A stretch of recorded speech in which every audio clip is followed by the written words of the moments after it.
जब मनुष्य समाज से अलग होकर या ऊपर होकर कार्य करता है और समाज के नियमों का उल्लंघन करता है तो समाज उस मनुष्य को समाज से बहिष्कृत कर देता है। अर्जुन कहते हैं, हे माधव, वर्ण संकर के उत्पन्न होने से समाज की मर्यादा भंग होती है, अपितु ऐसे मनुष्य के हाथों से उनके पितरों को भी पिंडदान नहीं लगते। ऐसा ही कुछ लिखा है अध्याय 1 के श्लोक 41 में।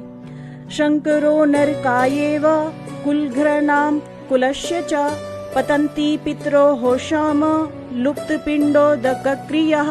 आज कूड़े के ढेर में एक नवजात बच्चा देखा, पॉलिथीन में बंधा हुआ एक नवजात बच्चा देखा, कुत्ते के जबड़े में अटका हुआ एक नवजात बच्चा देखा।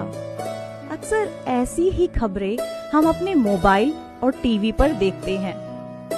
इस तरह की संतान ये ही वर्ण संकर कहलाती है, जो गलत मानसिकता रखने वाले मनुष्यों द्वारा उत्पन्न होती है और फिर समाज के डर से उन्हें कूड़े के ढेर में फेंक दिया जाता है। अर्जुन कहते हैं, हे कृष्ण, इस तरह से उत्पन्न संतान जाति और धर्म दोनों का ही नाश करती है और साथ ही साथ समाज के नियमों का भी उल्लंघन करती है। ऐसा ही कुछ लिखा है अध्याय 1 के श्लोक 42 में।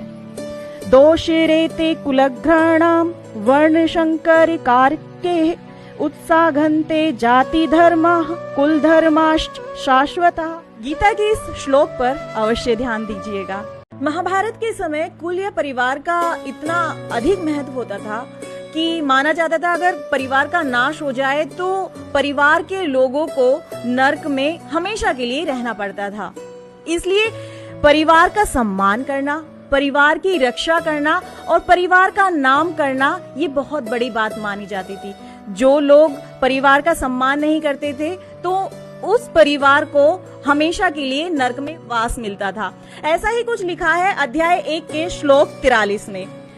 उत्सन कुल धर्माणाम मनुष्याणाम जनार्दन नरके नियतम वासो भवति तेनु सुषमा। गीता के इस श्लोक पर अवश्य ध्यान दीजिएगा। पैसों के लिए लोग अपनों का गला काटने से भी नहीं डरते। ये आज के समय में ही नहीं अपितु पुराने समय से चलता आ रहा है। परंतु भगवान कृष्ण का साधु भक्त होने के कारण अर्जुन में अपनों के लिए प्रेम और सम्मान और सदाचार बहुत अधिक है, इसलिए वो अपनों का बुरा करने से बच रहे हैं। ऐसा ही कुछ लिखा है अध्याय 1 के श्लोक 44 में। अहो बत महत पापम कर्तु व्यवस्थिता वयम यद्राज्य सुख लोभेन हन्तु स्वजन मुदत्तः। गीता के इस श्लोक पर अवश्य ध्यान दीजिएगा।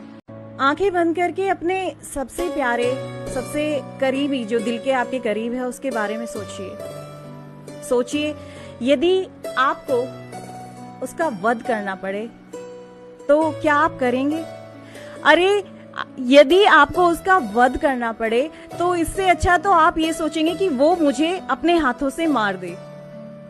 यही बात अर्जुन श्री कृष्ण से कहते हैं कि यदि मेरे पास युद्ध में शस्त्र ना हो और मैं युद्ध में किसी पर भी वार ना करूं, उसके बाद भी धृतराष्ट्र के पुत्र मेरा वध कर दे तो मैं उस बात के लिए भी प्रसन्न हूं। ऐसा ही कुछ लिखा है अध्याय 1 के श्लोक 45 में। यदि माम प्रतीकारम शस्त्रम शस्त्रपाणयः धृतराष्ट्रारणे हन्युष तन्मे मंत्रम भवेत्। गीता के इस श्लोक पर अवश्य ध्यान दीजिएगा। जो इंसान अपनी जान से भी अधिक अपने परिवारजनों को महत्वपूर्ण मानता है, उनके लिए सब कुछ छोड़ने के लिए तत्पर रहता है, क्या ऐसा इंसान अपने परिवारजनों का वध कर सकता है? संजय धृतराष्ट्र से कहते हैं कि अर्जुन ने अपने परिवारजनों के वध के डर से अपने हाथों से युद्ध भूमि में अपना धनुष छोड़ दिया है और रथ में पीछे जाकर बैठ गए हैं। ऐसा ही कुछ लिखा है अध्याय 1 के श्लोक 46 में। विमुक्त्वा अर्जुन संख्ये रथोपस्थ उपासित विसृज्य संश्रम चापम शोक सविग्रम मानसः। गीता के इस श्लोक पर अवश्य ध्यान दीजिएगा। राधे राधे।